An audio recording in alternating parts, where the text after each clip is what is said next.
শোনো না, তোমার সঙ্গে আমার কিছু কথা আছে। হ্যাঁ বলো। আমি একটা জিনিস ভেবেছি, কি? আমরা না এখন থেকে আলাদা করে খাবো। মানে? হ্যাঁ, তুমি এখন চাকরি পেয়ে গেছো, এখন তো আমাদের কোনো সমস্যাই নেই। তাই ভাবছি এখন থেকেই আমরা নিজের সংসারটা গুছিয়ে নেব। হে, তুমি কি বলছো যে বাবা মা আমাকে কষ্ট করে লেখাপড়া শিখালো আর আজ আমি চাকরি পাওয়ার পর তাদেরকে ছেড়ে দেবো? এটা আমি পারবো না। কেন পারবে না? তোমারও একটা ছেলে হয়েছে, তার ভবিষ্যতের কথা আমাদের ভাবতে হবে। শোনো, এটা যেমন আমার ছেলে, তেমন যাদের কাছ থেকে তুমি আমাকে আলাদা হতে বলছো তারা আমার নিজের বাবা মা। তাই আমি কখনোই ওদের কাছ থেকে আলাদা হতে পারবো না। আর তাছাড়া ওদের একটা বয়স হয়েছে, আমি যদি ওদেরকে এখন আলাদা করে দিই তাহলে ওরা খাবে কি? ওই বুড়ো বুড়ি কি খাবে তা দেখে আমার লাভ নেই। প্রিয়া, তুমি আমার গায়ে হাত তুললে? হ্যাঁ তুললাম। তোমার এত বড় শহর, তুমি আমার সামনে আমার বাবা মাকে বুড়াবুড়ি বলো? তুমি একটা কথা কান খুলে শুনে রাখো, আমি আমার বাবা মাকে রেখে কখনো আলাদা হবো না।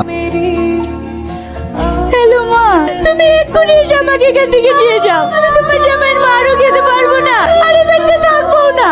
মা, বাবুর সাথে একটু